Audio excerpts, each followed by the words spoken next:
Hi everyone, I'm Sally from Frankston Council. We're here with Luke at the Kananook Community Garden. As you can see, it's one of our newest gardens. How old is it, Luke? It's about 6 months old in construction, yep.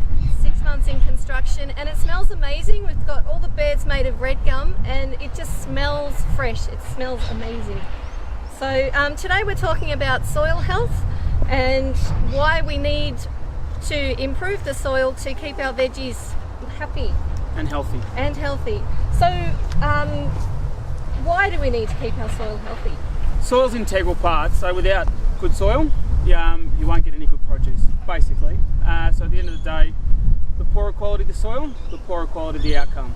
So the yield will be less, will be smaller, and won't taste as nice. So the better the soil, the better tasting food you'll have. Fantastic. So how do we know that we've got good quality soil? Well, here in Frankston, one of the hardest parts is we're actually close to the beach.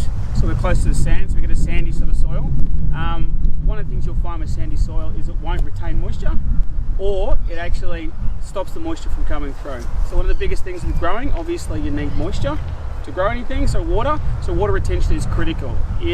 With sandy sort of soils, you'll actually find when you put your hand into the soil, it'll be really hard on the surface, and then when you pick it up, it'll just fall through your fingers.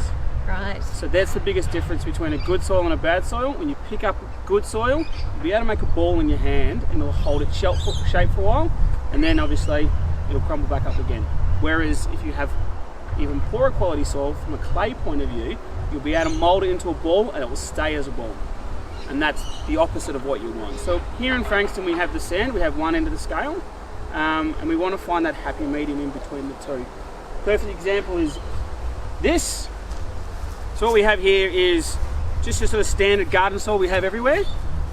When you pick it up, you can see it's pretty dry. Now it's rained a lot recently, so when you pick it up, you try and make a ball, it just sort of falls apart.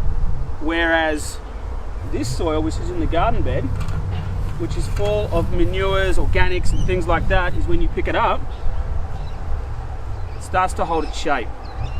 And that's what you want.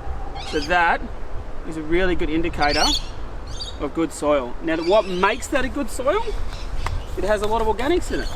So it has a lot of. What are organics? Organics is any sort of green waste. So manure is one of the greatest things you'll do, and you can put that into this. If you put mixed manure into that, it can turn into that. So if you have that in your garden, it's not the end of the world.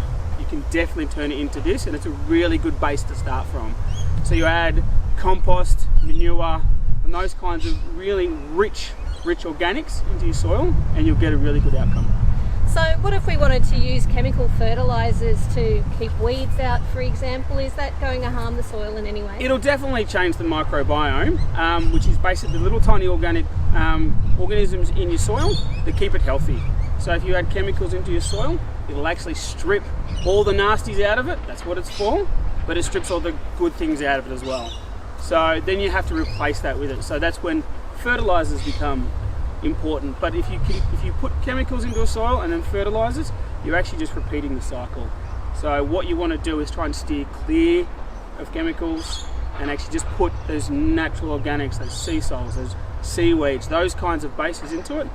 Worm juice, for example, if you can get into that, and you'll actually get a really good, rich soil. Fantastic.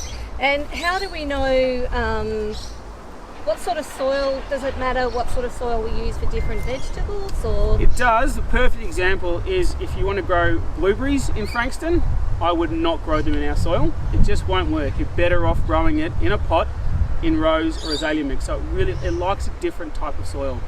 Generally, most veggies are pH neutral. All that means is your soil is a neutral level. Everything kind of grows in it, your grass, your trees, your veggies and things like that. When you start increasing your nitrogen levels or you take that out of the soil, you really got a specialised type of plant that goes in there, and blueberries are a really good example. Fantastic. If we wanted to maybe just grow something in a pot, can we just use topsoil or something that we dig up and just put that in a pot, or do we need specific? You can. You could definitely dig up some soil from the garden, but again, you'll have to put something else into it. So a potting mix is a really good way to start, really good way in a pot. However, over time, the plant is eating the nutrients out of that soil. So you need to replenish it. You need to put in a natural liquid fertilizer. You need to put in a sea salt, seaweed kind of fertilizer or worm juice or things like that, or even put some tan bark or put some other sort of compost around the top of it and let it filter back into the soil. I was just about to ask you about that. I noticed that there's no mulch or anything here as such. Is that because this is so new? Or one of the reasons is because it's so new. At this time of the year, mulch is not an integral part of it because it rains so much that the beds stay moist. Summer especially, there is a garden bed over there that's got a lot of mulch in it. Brilliant. In summer, yes, you definitely need to have a mulch around it, whether that's a pea straw, whether that's just your standard pine bark mulch, things like that. That kind of thing is critical just to keep that moisture in the soil. Otherwise, you lose the moisture, it dries out, it goes hard, and you end up with back that to your again. sand again. And then you have to start the whole process again. Fantastic. Thanks so much for your time today. It's been great learning about soils and specifically what we've got to work with in Frankston. How do people find you?